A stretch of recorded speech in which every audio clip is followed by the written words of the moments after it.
అనారోగ్యంతో భారత్కు చికిత్స కోసం వచ్చే బంగ్లాదేశీయులకు ఈ వీసా సదుపాయం కల్పించనున్నారు.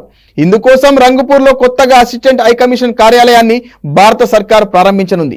బంగ్లాదేశ్ ప్రధాని షేక్ హసీనాతో జరిగిన భేటీలో ప్రధాని మోదీ కీలక నిర్ణయాలు తీసుకున్నారు. ఆరోగ్య సమస్యల రీత్యా భారత్కు వచ్చే బంగ్లాదేశీయులకు కేంద్రం ఈ వీసా సదుపాయాన్ని కల్పించనుంది. ఈ సౌకర్యం కోసం కొత్తగా అసిస్టెంట్ హై కమిషనర్ కార్యాలయాన్ని భారత్ రంగపూర్లో ప్రారంభించినట్లు సమాచారం. భారత్కు మొదటిసారిగా వచ్చిన బంగ్లాదేశ్ ప్రధాని షేక్ హసీనాకు ఢిల్లీలోని రాష్ట్రపతి భవన్లో ఘన స్వాగతం లభించింది. అనంతరం ఢిల్లీలోని హైదరాబాద్ హౌస్లో మోదీతో హసీనా భేటీ అయ్యారు.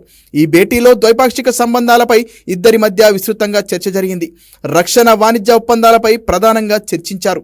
సమగ్ర ఆర్థిక భాగస్వామ్య ఒప్పందంపై చర్చలు ప్రారంభించడానికి భారత్, బంగ్లాదేశ్ అంగీకరించాయి. కీలక రంగాల్లో సంబంధాలను బలోపేతం చేసుకునేందుకు ఇరుపక్షాలు 10 ఒప్పందాలపై సంతకాలు చేశాయని అధికారులు వెల్లడించారు.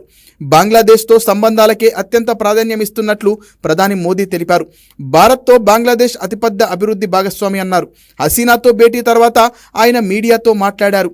ఈ మెడికల్ వీసా, రంగపూర్లో కొత్త రాయబార కార్యాలయంతో బంగ్లాదేశ్లోని వాయువ్య ప్రాంత ప్రజలు సులువుగా భారత్కు వచ్చి చికిత్స పొందే వీలుంటుందని చెప్పారు.